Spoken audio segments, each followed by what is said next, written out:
Well, it's been another eventful week in France with PSG crashing out of the Cup on Monday night, beaten by their fast emerging neighbours Paris FC, and leaving a few trophy-starved clubs like Marseille, Monaco and Lyon dreaming of silverware come May. We've also had some very sad news with the passing of the former Marseille and Montpellier manager Roland Courbis at the age of 72. We're going to talk Coupe de France and also pay tribute to the much-loved Monsieur Courbis in the second part of the show. But first, we're going to get our teeth stuck into a big story happening in France right now, the arrival of a Brazilian prodigy at Lyon. The 19-year-old Endrick is widely tipped to become Brazil's next big superstar. He has joined Lyon on loan from Real Madrid and he started very well indeed. There is a lot of excitement in the Rhone Valley, but also a lot of questions. Just how good is Endrick right now? How good can he become? Why wasn't Xabi Alonso using him this season? And could he be the missing link for Lyon? It is time for Le Dossier. I'm very pleased to welcome onto the pod our regular guest today, the broadcaster and writer Tom Williams. How's it going with you, Tom? Hello, Matt. Yeah, all good, thanks. Coming to you from sunny North London this morning. It's quite the day. Not to rub it in, but you mentioned pre-record that it was grey and horrible in Paris, so I thought I'd just horrible. It's get that down for posterity. No, that's all right. I'm very pleased for you. It goes against the French stereotype because they think it is just always raining in London. They really do, but they literally do. They really do think the weather here is appalling. Yeah. I have a friend who told me that there is actually more rainfall in a year in Paris than in London, apparently. But it rains more often in London. It's more of a kind of like drizzle, kind of constant thing. Anyway, this is not what the pod's about. I'm pleased to say that we've got a sunny samba feel as well to the pod this morning with the Brazilian expert joining us to talk about Endrick. Welcome to the podcast, Jack Lang, football writer for The Athletic. How are you doing, Jack? Morning, Matt. Yeah, very good, thank you. And thank you for not dropping in the reference to the French politician Jack Lang straight off the bat.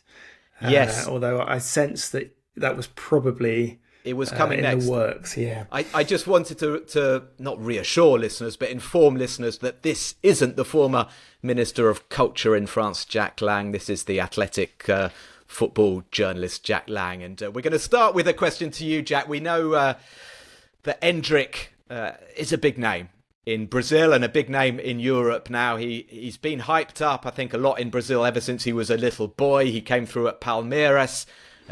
I understand he won 2 league titles from the age of 16 up to 18. Sealed that big move, didn't he, to Real Madrid at a very, very young age for a fee that can rise to 60 million euros. Teamed up with Real Madrid at the age of 18, and he played quite a lot, didn't he, in his first season under Carlo Ancelotti. Not so much this season under Xabi Alonso, who ironically has now been sacked. Can you tell us a little bit more about this very exciting attacking talent, and how's he seen sort of back in Brazil even today?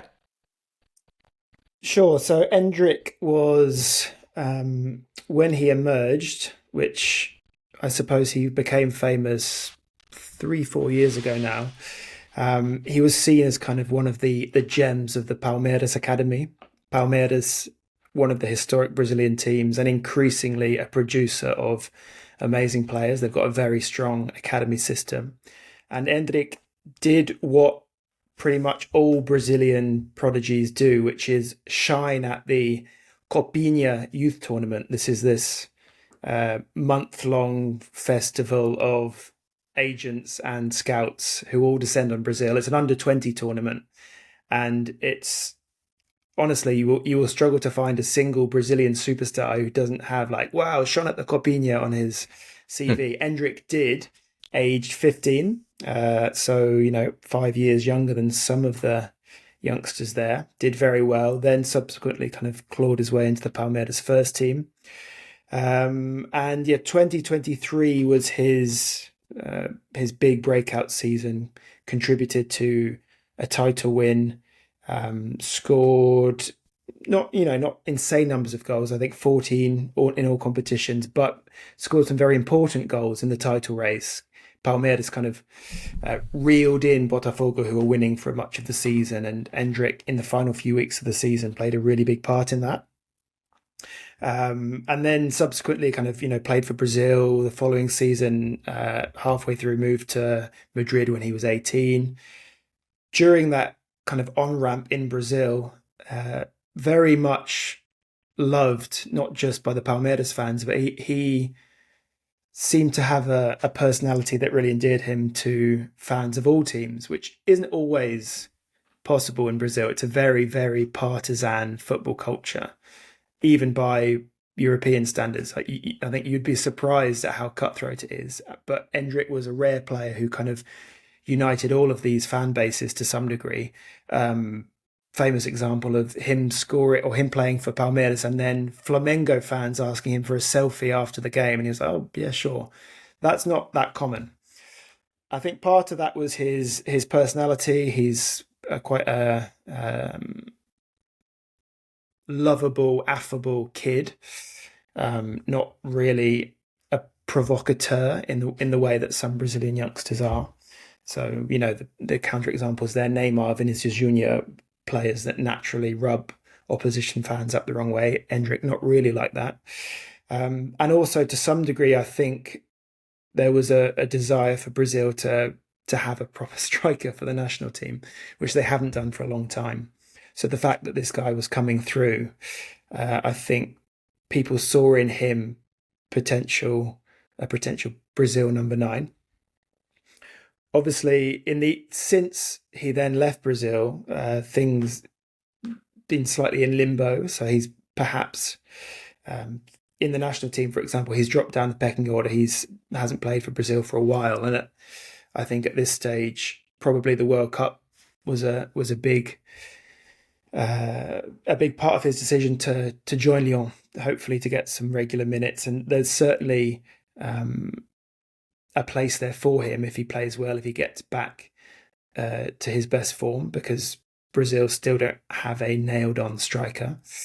But I think the last 12 months, 6 months especially, probably really frustrating for him, firstly because he hasn't played, but secondly, there's been, Brazilian football doesn't wait for anyone. And the next guy from the Palmeiras Academy, who is Estevan, he is now kind of regarded as the big thing, the guy, the youngster that people are pinning their hopes on for the World Cup. So yeah, it's an interesting dynamic. I think obviously we're still very early in the Endrick story, but a little bit of the luster has come off over the last year. I would say not through any fault of his own, just hasn't played any football, hence the excitement now. Well, Tom, he's going to play football, isn't he, at Lyon? We've been following Lyon this season, and they've done pretty well, despite the fact that they don't have a number 9.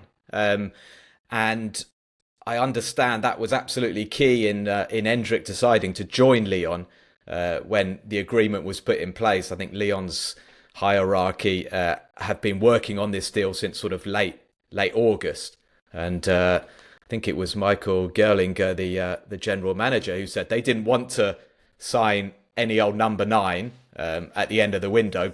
They'd rather wait and get the right man. So we've seen Pavel Schultz playing as a false 9. We've seen Corentin Tolisso at times. They've had all of these different options. But it seems like, they have kept this place for Endrick. I should say, so he played against Lille, didn't he, in the Coupe de France, and played more off the right with Pavel Schultz playing as a false 9. He scored as Lyon won 2-1, and we saw more than a few glimpses of his talent hit the post as well. But Tom, the question I'm going to put to you is, is he going to be the missing link? I assume that ultimately he is going to play through the middle. That's where he wants to play. Yeah, and, there is a very obvious gap in the team for him because, without being unkind to Martin Satriano, Lyon's non-goal scoring Uruguayan centre-forward. You can be unkind. There is no competition in that part of the pitch. As you said, Lyon have tested various different players in that position since the start of the season. You go back to last summer and they lost Alexandre Lacazette, Ryan Cherki, Thiago Almada, went into the season with Georges Mikotadze up front, and you thought, okay, as long as Mikotadze stays, they'll be all right. And then on the last day of the transfer window, they are obliged to sell Mikotadze to Villarreal because of their financial difficulties. And as you said, they'd made that decision not to recruit a number 9. I find it semi-miraculous that Lyon have had such a successful first half of the season without a proven goal scorer. So, the circumstances couldn't be more promising for Endrick, in that he's coming into a team that has generally been functioning reasonably well. He's going to start and play every single game.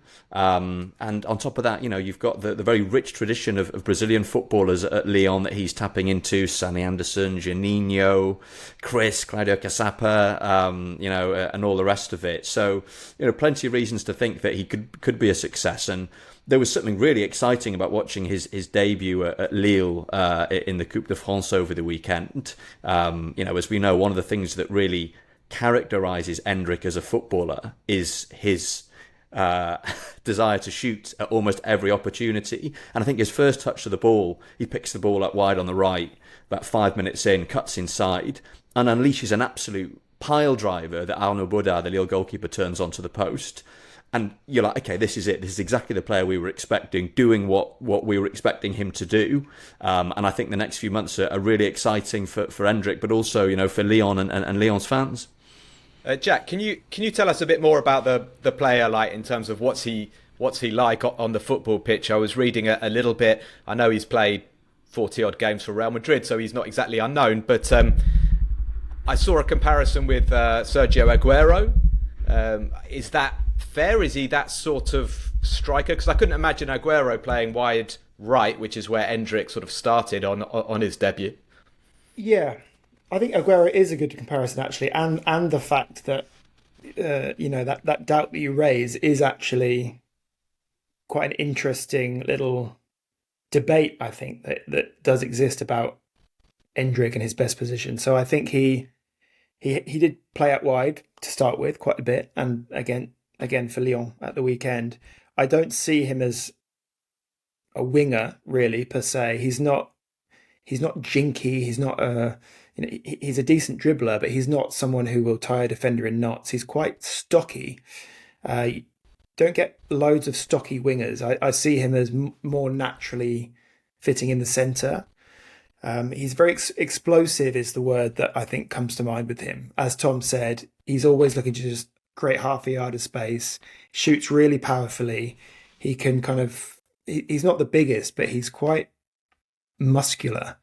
He can knock defenders off, create a little gap for himself.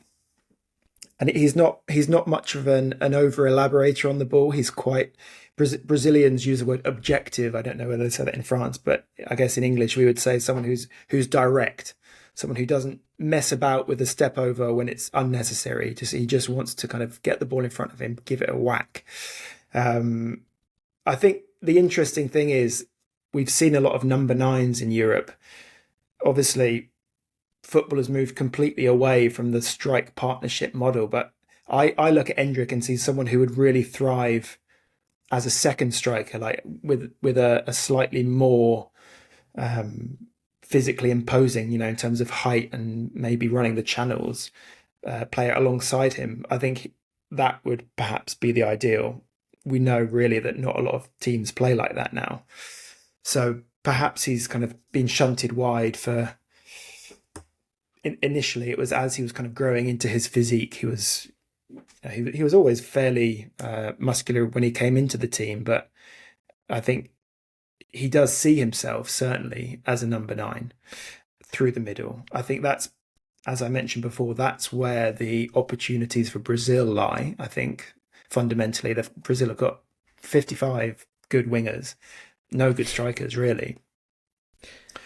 So I Jack, think his skill set. Can I ask you? Sorry to cut in. Can I ask you where?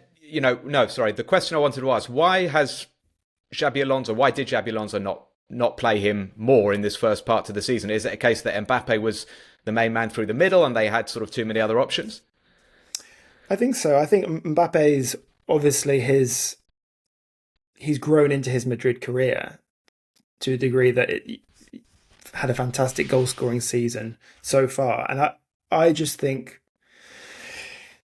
Yeah, Endrick, he's had to deal in such short opportunities. I think he's had 12. He had 12 minutes in the league, and it's really hard to impress in those short time frames. I'm not. I mean, I don't know anything behind the scenes, like interpersonally. I think Endrick has always seemed to me quite. He's always come across as the perfect kid, to a degree that I think sometimes was a little bit over egged. Like the kind of the PR machine behind him has always been really strong. I remember watching him score for Brazil at Wembley. I think on his third Brazil game, scored off the bench, a tap in. But there was a sense of a big moment about it. And then afterwards, he said, "Oh, scoring at Wembley, I always watched Bobby Charlton." And you just think, well, that's just clearly not true. I'm sorry. Like, yeah, that was, yeah. I mean, that probably says more about his PR team than it does about him. But that gives you a sense of the kind of clean cut teacher's pet image that he has had. As far as I know, I don't think he would have been kicking up a fuss behind the scenes at Madrid. I don't think it's that. I guess Alonso didn't fancy him, as simple as that. And I suppose that will have given him all the more impetus to prove Alonso wrong. Now he's in France. And one more question, Jack, about Lyon in general. Like Tom alluded to, all the Brazilian players that they've had. Do Lyon, because of that, do they have a standing in Brazil? I mean, for us out here in France, Juninho is just an absolute legend, maybe the best player in Lyon's history. He's not the biggest ever Brazil legend. Likewise, Sonny Anderson was kind of in Ronaldo's shadows at Barcelona and in the Brazilian national team. So they're not like maybe the top layer Brazilian legends. But do Lyon have this sort of connection, resonance in Brazil that maybe helped them to do this transfer? I think, yeah, the name Lyon certainly stands out among the kind of, I suppose, the tier below Paris Saint-Germain, who are on a different echelon now. I remember I lived in Lyon for a year, and I remember my Brazilian friends. We a couple of times we went to see the first team train. You could go down next to the Stade Gerland, and there was an open fence, and we, like, a couple of times we would watch Juninho. They called him over, shouted him over, and he would come and shake their hands. And there has always been that connection. More recently, Lucas Paquetá, Bruno Guimarães, these guys have played for the national team a lot while playing for Lyon. So I think there is that. Lyon is a more famous club than a Lille, even a Marseille, who don't have quite that history. I think the fact that Paquetá and Guimarães are really good examples of players who have, I suppose, come to Europe, and Lyon has proven to be a really good stepping stone for them. Not all clubs have that. There are plenty of clubs that Brazilians go and try their luck at that kind of it's a coin toss. Lyon has historically been a fairly safe bet. I wonder also whether it's slightly out of the kind of media storm that exists in Madrid, maybe even in Paris as well. Certainly in certain big Premier League teams. So I think if that is figured into his and his team's thinking, I think that's quite a smart bet. Get your head down in Lyon, prove yourself for these 6 months, and who knows what the picture in Madrid will be like in 6 months, but World Cup wise, there's a really big incentive there in June. Yeah, I do think the conditions in Lyon seem to be very well suited to Brazilian players. Like, it is a big club. There are quite a few journalists who are hanging around at the training ground and at press conferences and what have you. But I think you're right. It's not the same as PSG. It's not the same as Premier League teams. I think as well that Paulo Fonseca has played a really important role. I've heard Endrick talking a lot about him, saying, I don't know what he used. He used a Brazilian phrase that means super papa. That's how they translated it in French, like a super daddy. And he said, Paulo's like a super daddy to me, which, obviously, augurs well for their particular relationship. And I think it's going to be, very interesting to watch. The question I want to ask Tom is, what would what would be success for Endrick and for Lyon between now and the end of the season? Lyon are top of the Europa League standings, I believe. They are fifth in the league, just 2 points off third, and they're in the Coupe de France. They've obviously beaten Lille. They've been drawn to Laval at home in the last 16, so they're in a pretty good position there as well. Yeah, I mean, there are so many different ways that Lyon and by extension Endrick could be successful this season. And again, you go back to last summer and we thought for quite a while that they were going to be punitively relegated to Ligue 2 on financial grounds. And yet here they are, top of the Europa League phase, just outside the Champions League places in Ligue 1, and still in contention in the Coupe de France. I think for Lyon, Champions League qualification will probably be the biggest success that they could realistically achieve this season, and that is not beyond the realms of possibility. They are one of the best teams in the Europa League, so they'll be wanting to go deep into that tournament. Having already done so last season, and their fans won't need reminding of that monumentally traumatic exit against Manchester United at Old Trafford. Coupe de France, now that PSG are out, Lyon look like the kind of team who could do things in the cups. And I think Endrick, we know he's going to start every game as long as he's fit. If he can sort of score 10, 15 goals, then he's going to be knocking really hard on the door of the Brazil squad. Theoretically, Lyon's success and Endrick's success will go hand in hand, and it'll be fascinating to see how things pan out. What does he need to do, Jack, to get not just into the Brazil squad but into the Brazil team this summer? You talk about Estevão. I don't watch Chelsea a huge amount. He plays more as a wide player, if I'm not mistaken. So I mean that number 9 jersey is up for grabs, isn't it? Definitely. Just to demonstrate I